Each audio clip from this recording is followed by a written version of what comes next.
பக்தர்கள் அனைவருக்கும் அடியேனின் வணக்கம். சக்தியும் நானும். அள்ளி கொடுப்பதில் வல்லமை பெற்றவன் அப்படின்னு நம்ம அப்பன் முருகனை சொல்றோம் இல்லையா. அவர் அள்ளி அள்ளி கொடுப்பார், தேவைகளை பூர்த்தி செய்து வைப்பார்னு சொல்றோம் இல்லையா. அதுக்கு ஒரு உண்மையான நிகழ்ச்சியை சான்றா பார்க்கலாமா? வாங்க.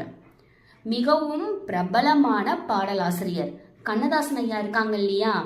அவரு ஒரு முறை அவரோட மகளுடைய திருமண ஏற்பாடு செஞ்சிருந்தாராம். அப்ப திருமணத்திற்கு பணம் இல்லை, என்ன பண்றதுன்னு புரியல, ரொம்ப கஷ்டத்துல இருந்திருக்காரு. அப்ப அவரை தேடி வந்த வாய்ப்பு தான் தெய்வம் அப்படிங்கிற படம்.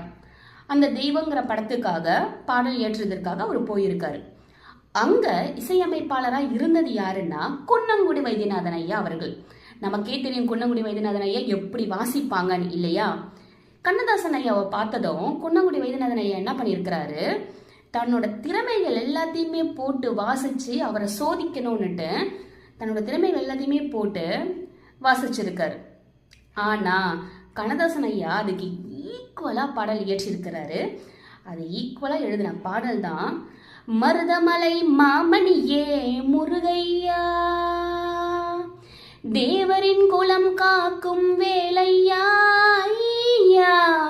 மருதமலை மாமணியே முருகையா அப்படின்னு பாடினாராம். பக்கத்துல இருந்து ஒரு பக்கத்து ரூம்ல இருந்து ஒரு பெரியவர் கிடுகிடுன்னு ஓடி வந்தாராம். ஓடி வந்து யார் யாது இந்த பாட்டை பாடினது, யார் ஐயா நீங்களா ஐயான்னு கண்ணதாசன் கையை பிடிச்சி ஐயா பிடிங்கய்யா இதை அப்படின்னு சொல்லிட்டு 1,00,000 ரூபாய் கட்டை கையில வச்சு அழுத்திட்டு, ஐயா இந்த பாட்டு எனக்காகவே எழுதின மாதிரி இருக்கியா, எனக்காகவே எழுதின பாட்டியா இது, எழுதுங்கய்யா நல்லா எழுதுங்கய்யா நல்லா இருக்குயா அப்படின்னு சொல்லிட்டு அவ்வளோ ஒரு பக்தி பரவசத்தோட சந்தோஷமா அந்த 1,00,000 ரூபாய் கட்டை வந்து கண்ணதாசன் கையில கொடுத்த அவர் தான் தயாரிப்பாளர் சின்னப்ப தேவர். சரிங்களா.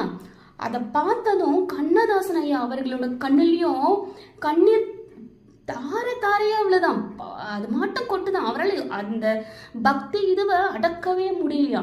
அடுத்து அவர் எழுதுறாரு பாருங்க, சக்தி திருமகன் முத்துக்குமரனை மறவேன் நான் மறவேன், பக்தி கடலென பக்தி பெருகிட வருவேன் நான் வருவேன்.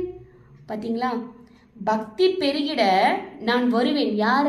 சக்தி திருமகனை பார்க்க ஒன்ன, சக்தி திருமகனான ஒன்ன பார்க்க நான் பக்தி பெருகி வருவேன் அப்படின்னு சொல்லிட்டு முருகப்பெருமான் மேல பக்தி சொட்ட சொட்ட அந்த பாட்டு முழுக்க அவர் எழுதினார். கிருஷ்ண பக்தரான கண்ணதாசன் அவர்கள் முருகப்பெருமானை பத்தி அவ்வளவு பக்தி சொட்ட சொட்ட பாடியிருக்காரு அந்த படத்துல. அப்ப முருகப்பெருமான் தன்னோட குழந்தைகள் கஷ்டப்படுறத எப்பயுமே விட மாட்டாரு. நீ என்ன நினைக்கணும், நீ வந்து என்னைய வந்து இது பண்ணிக்கிட்டே இருக்கணும், கேட்டுக்கிட்டே இருக்கணும் உன்னோட தேவையை அப்படிலாம் அவர் எதிர்பார்க்க மாட்டாரு.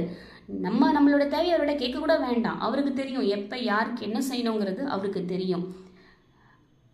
இதனால நான் சொல்ல வர்றது, அப்பன் முருகன் எல்லாருக்குமே நல்லதே செய்வார், நல்லதே நடக்கும். மிக்க நன்றி. ஓம் முருகா.